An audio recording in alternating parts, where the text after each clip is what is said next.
7 types de femmes qui font fuir tous les hommes, à chaque fois.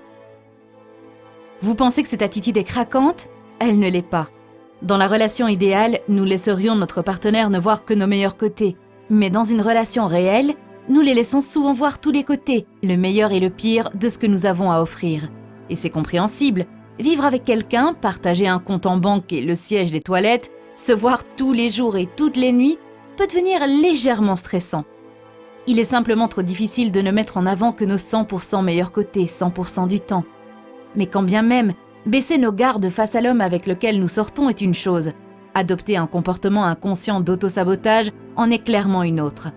Ce que beaucoup de femmes ne réalisent pas, c'est qu'il est très facile d'accidentellement saboter sa relation.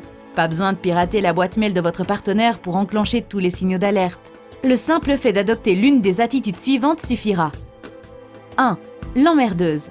L'emmerdeuse typique cherche à prendre le contrôle sur sa relation en se mettant à la place de son compagnon, à répétition. Elle se perçoit elle-même comme résolvant tous les problèmes.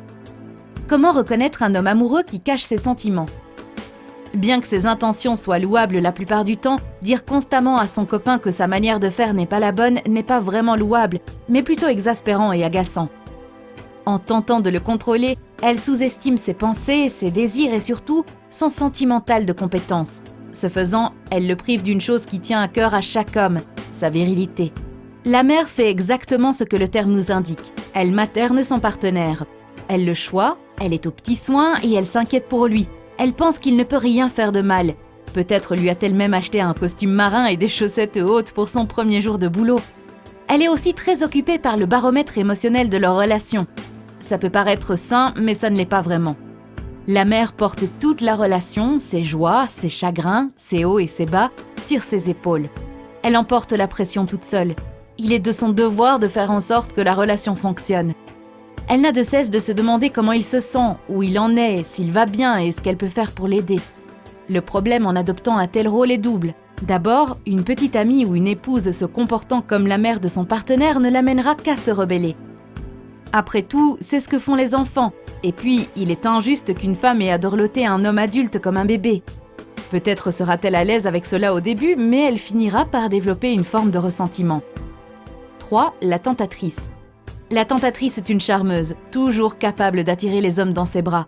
Ce faisant, elle se définit par sa sexualité. En d'autres termes, elle contrôle son partenaire grâce au sexe.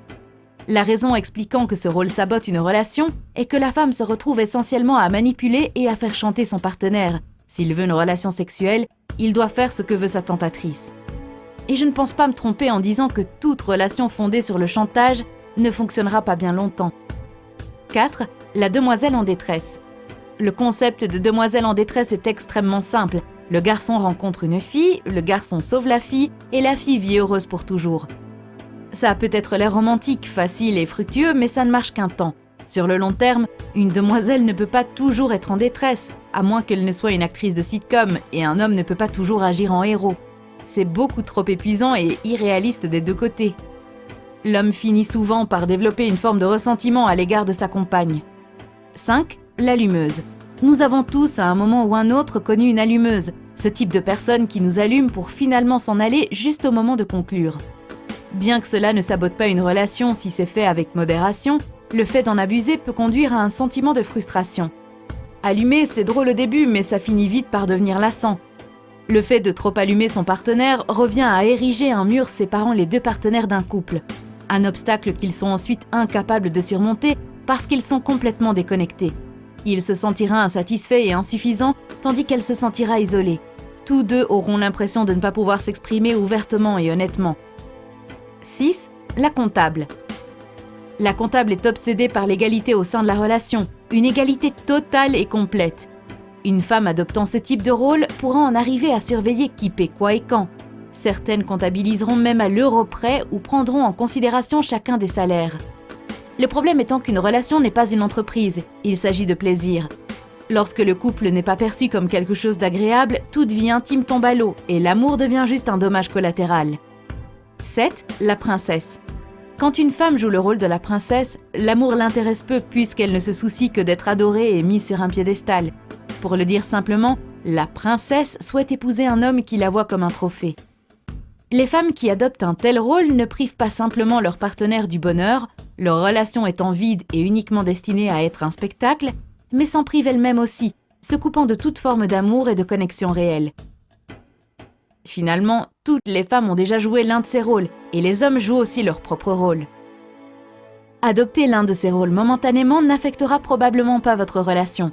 Cependant, les jouer à répétition détruira votre couple jusqu'à ce qu'il n'en reste plus rien.